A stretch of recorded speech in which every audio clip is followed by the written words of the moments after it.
आप सभी प्रिय विद्यार्थियों का MGCI के IMP क्वेश्चन सीरीज में स्वागत है। जैसा कि आप लोगों को विदित है प्यारे बच्चों, हमने पशुपालन में पहला चैप्टर कंप्लीट कर लिया था। आज हम IMP क्वेश्चन सीरीज में एनिमल हस्बेंड्री का दूसरा चैप्टर एनिमल ब्रीडिंग अर्थात पशु प्रजनन के कुछ महत्वपूर्ण प्रश्नों पर चर्चा करेंगे। तो आइए डियर स्टूडेंट, हम बात करते हैं एनिमल ब्रीडिंग के बारे में बात करेंगे। ठीक है, एनिमल हस्बेंड्री में जो हमारा सेकंड चैप्टर होगा पशु प्रजनन। ठीक है बच्चों, तो पशु प्रजनन से बात करते हैं। सबसे पहली बात तो प्रजनन शब्द का जो उपयोग है ना, mating to animals for better production, अच्छा अर्थात अच्छे से अच्छा उत्पादन करने के लिए दो पशुओं का मिलन सहवास ही पशु प्रजनन कहलाता है। यहाँ से हर वर्ष एग्जाम में जो क्वेश्चन आते हैं उनके ऊपर हम चर्चा करेंगे। जो सारे महत्वपूर्ण प्रश्न हैं उनके ऊपर हम बात करेंगे। जैसे प्रजनन की हम बात करें तो प्रजनन में उसके टाइप्स या प्रकार निकल कर आते हैं, जिसमें सबसे पहले अंतः प्रजनन। अंतः प्रजनन क्या होता है, इसको समझने के लिए हम छोटी सी अगर बात देखें अंतः प्रजनन के बारे में, तो डियर स्टूडेंट अंतः प्रजनन की हम बात करें प्यारे बच्चों, तो अंतः प्रजनन इन ब्रीडिंग अंतः प्रजनन जब भी 4 से 6 पीढ़ी तक के या 4 to 6 जनरेशन तक के रिलेटेड, ध्यान रखना एक शब्द, ये शब्द आपको याद रखना है डियर स्टूडेंट। रिलेटेड एनिमल्स में 4 से 6 पीढ़ी तक के रिलेटेड एनिमल्स में क्रॉस होगा, उसे हम कहते हैं इन ब्रीडिंग। और इसके 2 टाइप्स होते हैं। इन ब्रीडिंग के 2 टाइप्स है। First one is close breeding, second one is line breeding. Yes dear student, what are the meaning of close breeding? The cross between 2 animals in same species in same generation, या बहुत ही close related animals में हो रहा है, one family member में हो रहा है, that's called close breeding. What is line breeding? The cross between same related species but not one family member comes to family member, मतलब 2 परिवारों के बीच में जब हो रहा है तो वह लाइन ब्रीडिंग या अंतरवंश प्रजनन होगा। ऐसा हमने पहले भी पढ़ा था। तो आइए डियर स्टूडेंट, इसी प्रजनन के ऊपर जो आए हुए प्रश्न हैं उनके ऊपर हम बात करते हैं। इनब्रीडिंग के 2 प्रकार से सारे प्रश्न बनते हैं। तो आई होप आपको इनब्रीडिंग शब्द का मतलब क्लियर हो गया। अब इसी से बनने वाले प्रश्न पर हम चलते हैं। जैसे कि बहुत सुंदर सा प्रश्न हमारे सामने निकल कर आ रहा है। वो क्या कह रहा है भैया कि सम अर्थात निकट सगे संबंधी वाले प्रजनन के अतिरिक्त, मतलब सम प्रजनन को छोड़ना है। किसके अलावा बात करना है? सम प्रजनन के अलावा जो भी प्रजनन 4 से 6 पीढ़ी तक के संबंधित नर मादा पशुओं में होता है उसे क्या कहेंगे? Mating of animal with 4 to 5 generation except close breeding it is called, उसे हम क्या कहेंगे? तो भैया प्रसंकरण होगा नहीं, क्योंकि इसके बारे में हम आगे अभी बात करेंगे। बैक क्रॉस के बारे में भी मैं आगे बताऊंगा, इसके बारे में आगे बात बताऊंगा, इसलिए अभी हम यहाँ पर इनकी चर्चा नहीं कर रहे। मैं डेफिनेटली इन सबको एक बार फिर से आपको बताऊंगा। पर अभी जो हम बात कर रहे हैं डियर स्टूडेंट, हमने बात की थी कि टाइप्स ऑफ इनब्रीडिंग की बात की थी हमने। ठीक है, टाइप्स ऑफ इनब्रीडिंग की बात की थी। There are 2 types. First one is close breeding, वो खुद ही बोल रहा है, एक्सेप्ट के अलावा, मतलब सम प्रजनन के अलावा। तो इसका दूसरा प्रकार कौन बचा? ऐसे भी अगर आप लगाओगे तो बता दोगे क्या होगा? अंतरवंश प्रजनन या लाइन ब्रीडिंग। और लाइन ब्रीडिंग यही कहता है कि सम प्रजनन के अलावा, सम प्रजनन के बाद जो भी अंतः प्रजनन में घटनाएं होगी, प्रजनन होगा, वह क्या होगा? लाइन ब्रीडिंग या अंतरवंश प्रजनन होगा। ठीक है, इन तीनों टर्म को हम आगे समझेंगे, इसलिए मैं यहाँ पर अभी इनको एक्सप्लेन नहीं कर रहा हूं, क्योंकि ये भी फिर से आने वाले हैं। ठीक है बच्चों, चलिए, क्योंकि हमारा उद्देश्य यह है कि हमें उत्तर रटना नहीं है, समझना है, और अगर हम समझ गए तो उत्तर अपने आप हमें पता चल जाएगा। तो आई होप ये क्लियर हो गया dear student. Next question, outbreeding. आइए, यहां पर हमारी सारी चीजें क्लियर होगी। आउटब्रीडिंग मतलब बाह्य प्रजनन या बहिः प्रजनन भी हम उसे कह देते हैं। ठीक है, आउट ब्रीडिंग बाह्य प्रजनन। ठीक है, आउट ब्रीडिंग बाह्य प्रजनन क्या होता है? ठीक है, यह भी 4 से 6 पीढ़ी में होता है, लेकिन अनरिलेटेड एनिमल्स में, कैसे, असंबंधित, अनरिलेटेड पशुओं में जो प्रजनन होता है, असंबंधित शब्द याद रखना, जहां जहां असंबंधित पशुओं की बात होगी सीधा सा माइंड में क्लिक करना, बाह्य प्रजनन आउटब्रीडिंग की बात हो रही है। इसके मोटे तौर पर हम देखें तो 4 प्रकार हमें देखने को मिलते हैं। पहला क्या मिलता है, तो आउट क्रॉसिंग, क्या मिलता है, आउट क्रॉसिंग। फिर क्या मिलता है, क्रॉस ब्रीडिंग। फिर हम बात करें क्रॉस ब्रीडिंग की, तो इसके भी 3 प्रकार हमें मूलतः देखने को मिलते हैं, या यूं कहे मोटे तौर पर 4 प्रकार, पर अभी हम उस पर चर्चा नहीं कर रहे हैं। ए, बी, सी क्या हो जाएगा, ग्रेडिंग अप, क्रमोन्नति, ग्रेडिंग अप, क्रमोन्नति, एंड लास्ट फोर्थ या डी हम बात करें तो फोर्थ या डी की हम बात करें डियर स्टूडेंट, तो क्या हो जाएगा डी पर, वो हो जाएगा हाइब्रिडाइजेशन, दैट्स कॉल्ड, हिंदी में हम उसे कहे प्रसंकरण, हाइब्रिडाइजेशन।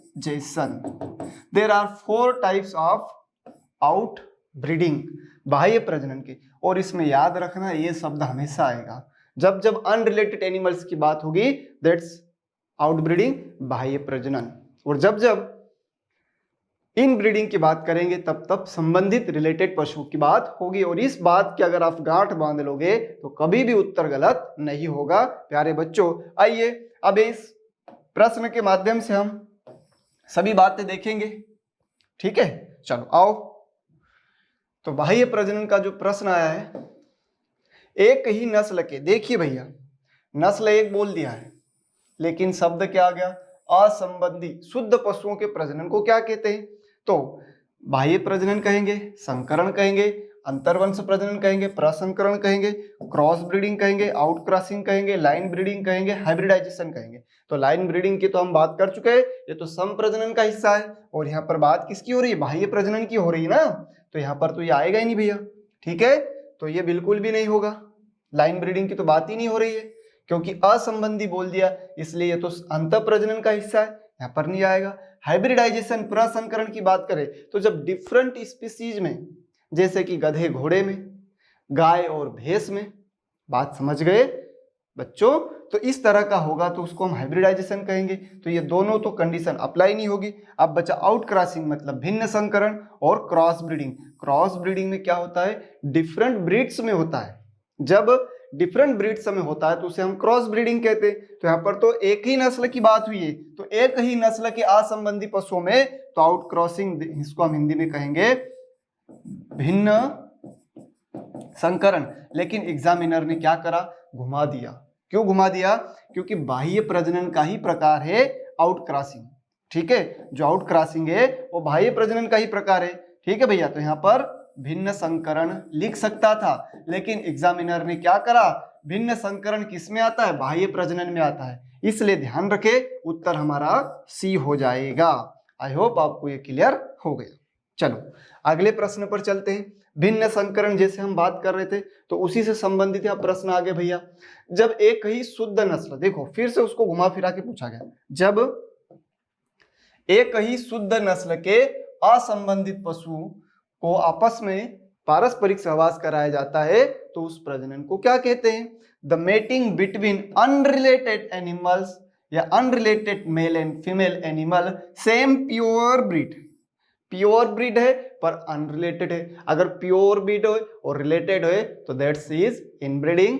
ओके डियर स्टूडेंट, तो सीधी सी बात है, हाइब्रिडाइजेशन बिल्कुल नहीं होगा, क्रॉस ब्रीडिंग बिल्कुल नहीं होगा, बैक क्रॉस बिल्कुल नहीं होगा, दैट्स कॉल्ड आउट क्रॉसिंग, भिन्न संकरण। अगर यहां पर बाह्य प्रजनन लिख देता तो बाह्य प्रजनन लिख देता बेटा, तो बात फिर किसकी होती, बाह्य प्रजनन की, क्योंकि इसका ही तो ये टाइप्स है, ऐसा कि मैंने आपको शुरुआत में बताया, इसलिए आंसर हो जाएगा आउट क्रॉसिंग, भिन्न संकरण। एक ही प्रश्न लेकिन तरीका आपने देख लिया होगा डियर स्टूडेंट। बात करते हैं आउट क्रॉसिंग में या आउट ब्रीडिंग में संकरण की, क्रॉस ब्रीडिंग की, तो इससे बहुत सुंदर सा प्रश्न आता है और ये बहुत कंफ्यूज होते बच्चे इसमें। संकरण मतलब यहाँ पर है क्रॉस ब्रीडिंग एनिमल में, याद रखना क्रॉस ब्रीडिंग, ठीक है डियर स्टूडेंट, क्रॉस ब्रीडिंग। अब क्रॉस ब्रीडिंग क्या होता है, तो mating mating between two different breed, mating between two different breed is known as cross breeding. ठीक है, तो जब दो भिन्न भिन्न नस्लों में क्रॉस कराएंगे संकरण कहलाएगा। ठीक है, और यही बात की गई है कि mating between two different breed is known as cross या संकरण। संकरण की बात की है, क्रॉस ब्रीडिंग की। अब संकरण में क्या होगा, मान लीजिए हमने कि करण फ्रीज की बात करें, ठीक है, या साहिवाल करण स्विस की बात करें, तो ये क्या है भैया, ये नस्ल अलग अलग है, स्पीसीज तो सेम है, गाय की दोनों नस्ल। ठीक है ना बच्चों, किसकी नस्ल है, गाय की। मान लीजिए कि हमने ब्राउन स्विस लिया, ठीक है, ब्राउन स्विस का नर लिया और साहिवाल की क्या ले ली, मादा ले ली। अब आप सभी को पता है इनके क्रॉस से क्या बनेगा, ठीक है, साहिवाल की क्या ले ली, मादा ले ली, है ना डियर स्टूडेंट, और इस ब्राउन स्विस का नर ले लिया, बनने वाला करण स्विस, क्या बनेगा, करण स्विस। अब ये करण स्विस जो है ये अपने दोनों पेरेंट्स से ओज में, ठीक है, विगरिटी में अगर हम बात करें, विगर की अगर हम बात करें, तो इसका जो विगर होगा या संकर ओज होगा, जिसे हम हेट्रोसिस भी कह देते हैं, संकर ओज, या जिसे हम हेटेरोसिस भी कह देते हैं, ये अपने पेरेंट्स से ज्यादा होता है। ये किसके कारण संभव है, संकरण के कारण, क्रॉस ब्रीडिंग के कारण संभव है। इसलिए संकरण कराने से संकर ओज या हेट्रोसिस बढ़ता है। या यूं कहे कि जब किन्हीं दो पेरेंट्स में क्रॉस कराया जाता है, मान लीजिए बहुत फेमस एग्जांपल है टी और टी, मेंडल साहब ने काफी रिसर्च किया इस पर और सारी चीजें बताई कि जो F1 पीढ़ी में प्राप्त होती है वो अपने पेरेंट्स से भी विगरस होती है, मतलब उसमें ओज ज्यादा होता है, लेकिन कुछ समय के बाद इसकी जो ओज है, संकर ओज है, विगरस है, धीमे धीमे घट जाती है और ये अपने माता पिता से भी कुछ समय के बाद खराब हो जाती है। इसलिए कहा जाता है कि जो माता पिता के गुण है वो हमेशा प्रिफरेबल होते हैं। समझ गए बच्चों, चलिए, तो संकरण क्या बढ़ाता है, क्रॉस ब्रीडिंग जो है क्या इंक्रीज करता है। तो क्रॉस ब्रीडिंग क्या बढ़ाएगा, प्रोडक्शन तो बढ़ाएगा, संकरोज बढ़ाएगा, शरीर भार बढ़ाएगा। तो यहां पर हम उपरोक्त सभी भी बोल सकते हैं, लेकिन इस परिस्थिति में हमें ध्यान रखना है, इससे मेनली तो संकर ओज इंक्रीज होता है। संकरण से क्या बढ़ेगा, तो हाइब्रिड विगर इंक्रीज होता है, मेनली इसको ध्यान रखना है बच्चों, संकरण से। चलिए अब बात करते हैं क्रमोन्नति की। ठीक है, क्रमोन्नति ग्रेडिंग अप। क्रमोन्नति ग्रेडिंग अप क्या कहता है, प्रजनन की वह विधि जिसमें उन्नत नस्ल के नर पशु का भारतीय मादा पशु से संभोग कराया जाता है, क्या कहलाता है। तो सीधी सी बात है भैया, लाइन ब्रीडिंग, अंतरवंश प्रजनन, संकर प्रजनन, आउट ब्रीडिंग, इसकी तो बात ही नहीं हो रही है। ठीक है, लेकिन ग्रेडिंग अप की बात होगी, क्यों होगी उसको समझने की बात है भैया। किसको समझने की बात है, ग्रेडिंग अप को समझने की बात है, क्रमोन्नति को, ग्रेडिंग अप को समझने की बात है। ग्रेडिंग अप, क्रमोन्नति को समझने की बात है। क्या समझने की बात है ग्रेडिंग अप क्रमोन्नति को डियर स्टूडेंट, तो याद रखना ग्रेडिंग अप क्रमोन्नति को समझने के लिए दो चीजें याद रखना। जब भी भारतीय गाय के उत्थान या सुधार की बात हो, है ना, ये शब्द ध्यान रखना, भारतीय गाय के सुधार की बात हो या देसी गिरी हुई नस्लों को सुधारने की सर्वोत्तम विधि, देसी गिरी हुई मतलब जिसका उत्पादन कम हो गया है, जिसका उत्पादन या प्रोडक्शन क्या हो गया हो बेटा, कम हो गया हो, तो ऐसी नस्ल जिसका उत्पादन क्या हो गया है, कम हो गया है, उसको सुधारने की सर्वोत्तम विधि कौन सी है, तो ग्रेडिंग अप है। और ऐसा करने से लगभग 7वीं पीढ़ी तक शुद्ध नस्ल प्राप्त हो जाती है। कितनी पीढ़ी तक, 7वीं पीढ़ी तक शुद्ध नस्ल प्राप्त हो जाती है। तो भारतीय नस्ल को सुधारने की सर्वोत्तम विधि कौन सी है, तो भारतीय नस्लों को सुधारने की सर्वोत्तम विधि है क्रमोन्नति, ग्रेडिंग अप, ये याद रखना। और इस तरह का प्रश्न कई बार एग्जाम में पूछा गया है डियर स्टूडेंट। आओ, तो प्रजनन की वह विधि जिसमें उन्नत नस्ल के नर पशु का भारतीय मादा पशु, देखिए भैया मैंने जैसे बोला था तो बस बात खत्म हो गई, वो होगा ग्रेडिंग अप। अब ग्रेडिंग अप मतलब क्रमोन्नति, ये लिखा है, इसलिए अंग्रेजी जरूरी है क्योंकि यहाँ पर ग्रेडिंग अप लिख दिया, यहाँ पर भी, समझ गए। अब क्रमोन्नति ढूंढते रहते, इसलिए अंग्रेजी टर्म भी बिल्कुल हमें आना चाहिए। प्रसंकरण, विभिन्न जाति अथवा प्रजाति, गाय, भैंस, गधा, घोड़ा, ये सब डिफरेंट डिफरेंट स्पीसीज है। स्पीसीज अपने आप में एक बड़ा समूह है और उसमें फिर क्या निकल कर आती है, ब्रीड से निकल कर आती है, समझ गए बात को। तो स्पीसीज बड़ी चीज है, तो जब डिफरेंट स्पीसीज में क्रॉस होता है तो उसे प्रसंकरण कहते हैं। पर क्लासिफिकेशन की स्मॉलेस्ट यूनिट आए तो स्पीसीज होता है, याद रखना, कंफ्यूज मत होना, ठीक है। तो विभिन्न जाति प्रजाति के नर मादा पशु पारस्परिक रूप से सहवास करते उसे क्या कहते हैं? The process mating between two different species और सब स्पीसीज इज कॉल्ड, तो भैया हम पहले चर्चा कर चुके, दैट्स कॉल्ड हाइब्रिडाइजेशन, प्रसंकरण। और प्रसंकरण से जो प्रसंकर प्राप्त होते हैं ये साधारणतः बांझ होते हैं, बच्चों को जन्म नहीं देते। लेकिन यूएसए ने 1984 में ऐसा कारनामा करके बतवा दिया कि भैया जो खच्चर था उसने भी मां को जन्म दिया है। चलिए, तो ऐसी चीजें हैं भैया, ठीक है। गधे घोड़े का जो क्रॉस है खच्चर, वो बहुत फेमस है, याद रख लेना आप लोग उसको भी। चलो, मध चक्र की बात करें तो मध चक्र में कुल कितनी अवस्थाएं होती है? 4 अवस्थाएं होती है। गाय और भैंस का मध चक्र कुल कितने दिन का होता है? 21 डेज का होता है, ये याद रखना। सीप की अगर हम बात करें तो इसमें 16 to 17 डेज का होता है, ठीक है, ये याद रखना भैया। ये पूछा जाता है ये किसका है, तो ये काउ एंड बफेलो का है, यहां से क्वेश्चन आता है भैया। काउ एंड बफेलो का 21 डेज है और सीप का अगर हम बात करें तो 16 to 17 डेज है, इसको आपको रिमेंबर रखना है। प्रश्न आता है मध चक्र से कि गाय की योनि से गाढ़ा पीला द्रव निकलना प्रदर्शित करता है, तो किसको प्रदर्शित करता है? गर्भाशय पयुता, थैलेला रोग, ये तो डिजीज है, योनि शोथ रोग, या अगर हम बात करें स्त्री मध, या हीट पीरियड, तो हीट पीरियड की बात होगी, दैट्स कॉल्ड हीट पीरियड। और हीट पीरियड मतलब मध काल, मध चक्र अलग है, स्ट्रेस साइकिल की बात हो रही है, ठीक है डियर स्टूडेंट। तो बिल्कुल आप समझ गए।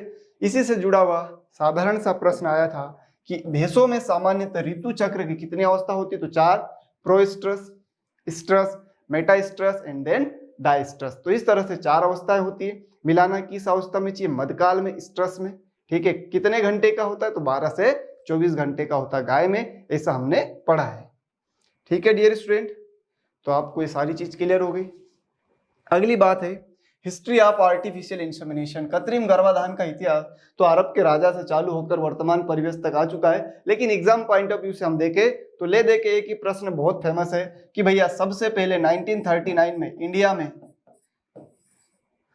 कृत्रिम गर्भाधान का जो काम किया था वो डॉक्टर संपत कुमारन साहब ने किया था। किन्होंने किया था? डॉक्टर संपत कुमारन, डॉक्टर संपत कुमारन साहब ने किया था। किस जगह पर किया था? तो पैलेस डेयरी फार्म जो कि मैसूर कर्नाटक है, वहां पर किया गया था। और इस कार्य को करने के लिए विभिन्न समय पर योजनाएं भी चलाई गई। केंद्रीय ग्राम योजना जो कि 1952 में आई थी। इस तरह से पूरे इतिहास में जुड़ी हुई घटना है। भारत में सबसे पहले कृत्रिम गर्भाधान केंद्र 1942 में डॉक्टर पी भट्टाचार्य के मार्गदर्शन में IVRI, Indian veterinary research institute, इज्जत नगर बरेली में खोला गया था और उस समय से 6 केंद्र खोले गए थे। तो भैया इतिहास से पहला प्रश्न हमारे सामने आता है कि भारत में प्रथम कृत्रिम गर्भाधान प्रारंभ किया गया in India, first time artificial insemination started by, तो किस के द्वारा किया गया? तो that's is doctor Sampath Kumaran साहब ने इस काम को प्रारंभ किया था। भारत में सर्वप्रथम कृत्रिम गर्भाधान किया गया, कहाँ किया गया? जगह पूछिए तो हमने अभी बात की palace dairy farm Mysore, that's located Karnataka, ठीक है भैया। चलिए, तो ये कर्नाटक में स्थित है, यहाँ पर किया गया था। किस सन में किया गया था? तो हम सन भी बता देंगे, 1939। ओके डियर स्टूडेंट, चलिए आइए अगली बात आती है कृत्रिम गर्भाधान। तो कृत्रिम गर्भाधान की अगर हम बात करें तो इसमें मन चाहे हम जो चाहते वांटेड कैरेक्टर्स को ब्रीड्स में उसको लाने की क्षमता होती है। किसके द्वारा? आर्टिफिशियल इंसेमिनेशन के द्वारा। अब कृत्रिम गर्भाधान में जाना है तो इसके लिए हमें सबसे पहले बेस्ट क्वालिटी का सीमेन चाहिए, और सीमेन कहाँ से आएगा? हमें उस बुल को सिलेक्ट करना है जिससे हमें उस पर्टिकुलर डिजायर कैरेक्टर चाहिए। अब पर्टिकुलर डिजायर कैरेक्टर चाहिए तो सीमेन का कलेक्शन बहुत नेसेसरी हो जाता है। और सीमेन कलेक्शन के लिए अगर हम बात करें तो एक मेथड निकल कर आएगी जिसके बारे में हम चर्चा करेंगे। वो मेथड होगी आर्टिफिशियल वेजाइना मेथड, कृत्रिम योनि विधि। और यहां से बहुत सारे प्रश्न बनते क्लास, ठीक है। चलिए, तो कृत्रिम योनि विधि की अगर हम बात करें, कृत्रिम योनि विधि, वीर्य एकत्रीकरण करने की सबसे अच्छी विधि है कृत्रिम योनि विधि। तो कृत्रिम योनि विधि की बात करें तो इसमें कुछ इस तरह से सिलेंडर रहता है, एक बाह्य सिलेंडर, एक आंतरिक सिलेंडर, ठीक है। तो जो बाह्य सिलेंडर होता है वो थोड़ा सा बड़ा होता है, आंतरिक सिलेंडर, और बाह्य सिलेंडर को वापस किस पर चढ़ा दिया जाता है? आंतरिक सिलेंडर के ऊपर चढ़ा दिया जाता है, इस तरह से, ठीक है।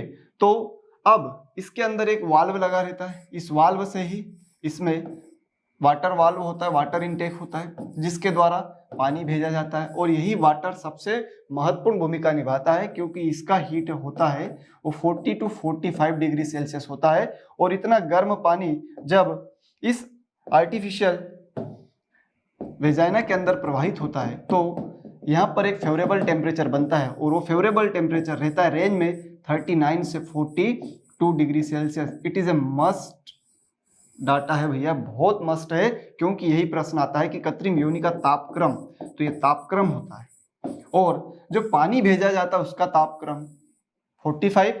और ये ऐसा देखा जाता है कि बफेलो बूल जो होता है वो इस टेम्परेचर पर स्खलित कर देता है, और जो काऊ का बूल होता है जिसे हम बूल या सांड कहे वो 42 पर करता है, इसलिए रेंज में लिखा गया है।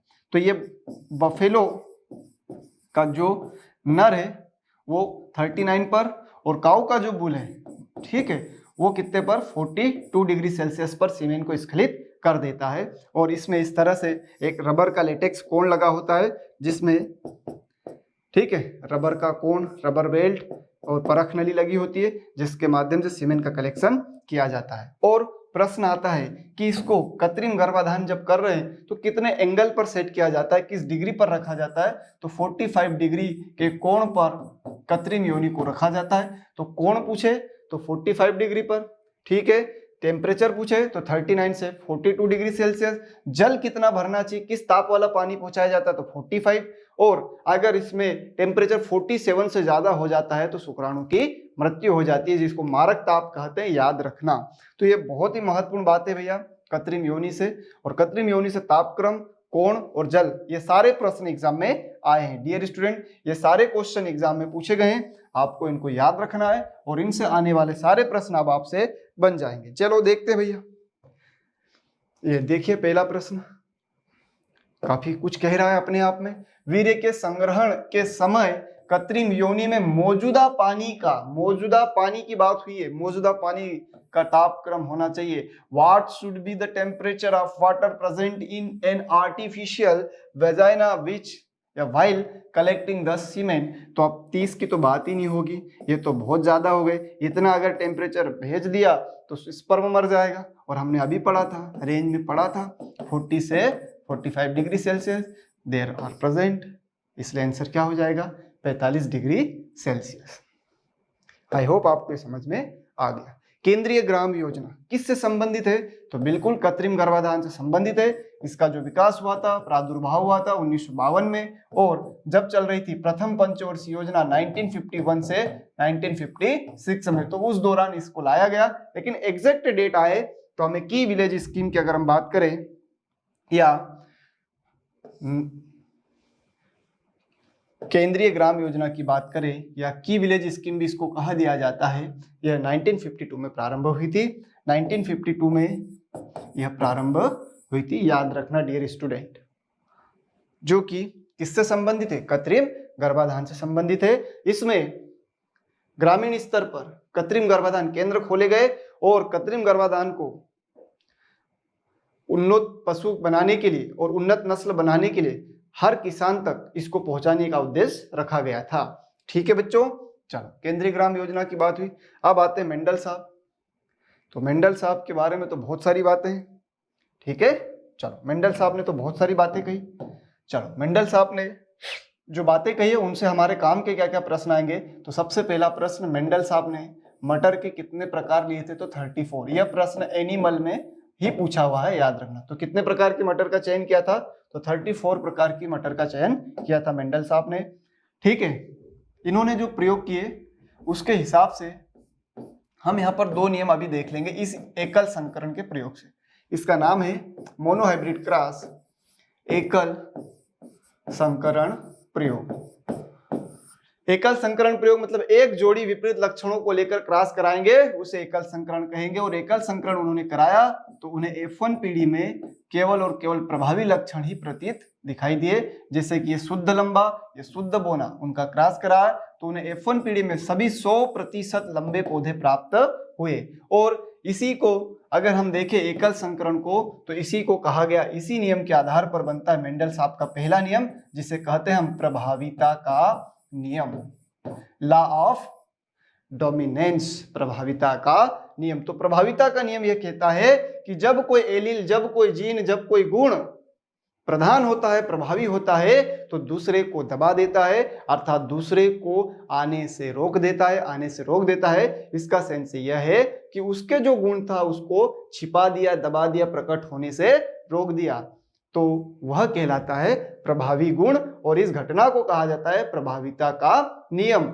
जो कि हम मेंडल साहब ने दिया था एकल संकरण, उसके द्वारा समझ चुके हैं। फिर उन्होंने देखा कि इस F1 का स्वपरागण कराया जाए या सेल्फिंग कराया जाए, तो उन्होंने पाया कुछ इस तरह से। क्या पाया भैया?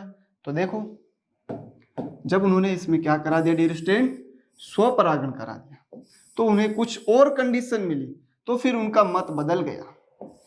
पहली पीढ़ी तक तो उनका मत यह था कि प्रभावी गुण आते हैं, बाकी अप्रभावी नहीं आता। लेकिन जब उन्होंने सेल्फिंग कराया, स्वपरागण कराया, capital T small T, capital T small T, capital T का कैपिटल टी के साथ तो कैपिटल टी, फिर कौन आएगा? तो कैपिटल टी आएगा। फिर इसके साथ इसका कराया तो कुछ इस तरह से मिला। यहाँ तक की कहानी तो सेम थी, लेकिन जब इनका योग मिला तो कुछ इस तरह से बात बनी। मेंडल साहब को लगा कि नहीं भाई, हर एक जीन पृथक्करण होकर अपने आप को प्रभावित करता है, अपने आप को दर्शाने की कोशिश करता है और अपना प्रभाव बताता है। इसीलिए लॉ ऑफ सेग्रीगेशन या पृथक्करण का नियम निकलकर आता है। लॉ ऑफ सेग्रीगेशन या पृथक्करण का नियम यहां पर निकलकर आता है, ठीक है। लॉ ऑफ सेग्रीगेशन या पृथक्करण का नियम निकलकर आता है, क्योंकि हम देख रहे हैं यहाँ पर प्यारे बच्चों, इधर ध्यान से देखेंगे कि जब F1 पीढ़ी में क्या कराया, सेल्फिंग कराया, स्वपरागण कराया, इसीलिए तो मटर को चुना था। तो स्वपरागण कराया तो उन्हें लगा कि इसको तो नहीं आना चाहिए था, लेकिन ये तो यहाँ पर आ गया। समझ रहे बात को? इसका मतलब है कि जिन पृथक होकर अपने आप को भी प्रकट करते हैं, ऐसा उन्होंने बताया पृथक्करण लॉ ऑफ सेग्रीगेशन में, जिसको हमने कौन सी पीढ़ी से समझा? F2 पीढ़ी से समझा। और F2 पीढ़ी में जब देखे हम बेटा, F2 पीढ़ी में हम जब देखें तो F2 पीढ़ी में ऐसे शुद्ध लंबे पौधे कितने मिलेंगे? तो 1। फिर मिश्रित लंबे देखे तो 2 और शुद्ध बोना 1। ये तो हो गया उसका जीनोटाइप, ये तो उसका हो गया जीनोटिपिक रेशियो। और अगर फिनोटाइप की अगर हम बात करें तो साधारणतः हमें कितने लंबे दिख रहे हैं? तो साधारणतः हमें 3 लंबे दिख रहे हैं और 1 बोना दिख रहा है। और यही प्रश्न आपके MPPAT में पूछा हुआ प्रश्न है कि भैया ये बताइए कि मेंडल साहब ने जो एकल संकरण कराया था उसके फिनोटिपिक अनुपात क्या था? तो फिनोटिपिक अनुपात था 3:1। और अगर जीनोटाइप की बात करें तो 1:1। और यह प्रश्न आता है। तीसरा नियम मेंडल साहब का है law of independent assortment. Independent assortment यह कहता है कि जो हम जीन ले रहे हैं वो तो अपना प्रभाव बता ही रहे हैं, लेकिन कुछ घटनाएं ऐसी हुई कि जो जीन हमने लिए भी नहीं थे और वह भी कुछ समय के बाद अपने आप को प्रदर्शित करते हैं। इसे कहते हैं लॉ ऑफ इंडिपेंडेंट असॉर्टमेंट, जिसको आपने द्विसंकरण क्रॉस चेकर बोर्ड के माध्यम से बहुत अच्छे से पढ़ लिया है और समझ लिया था, ठीक है डियर स्टूडेंट। फिर मेंडल साहब कह रहे थे कि F1 पीढ़ी में प्रभावी लक्षण आते हैं, लेकिन जब लाल या यूं कहें कि सफेद नर का किसके साथ क्रॉस करा दिया, तो लाल मादा के साथ क्रॉस करा दिया। अब बच्चा जो आ गया वो कैसा आ गया बच्चों, बच्चा जो आया वो आ गया चीत कबरा। ठीक है, बच्चा कैसा पैदा हो गया,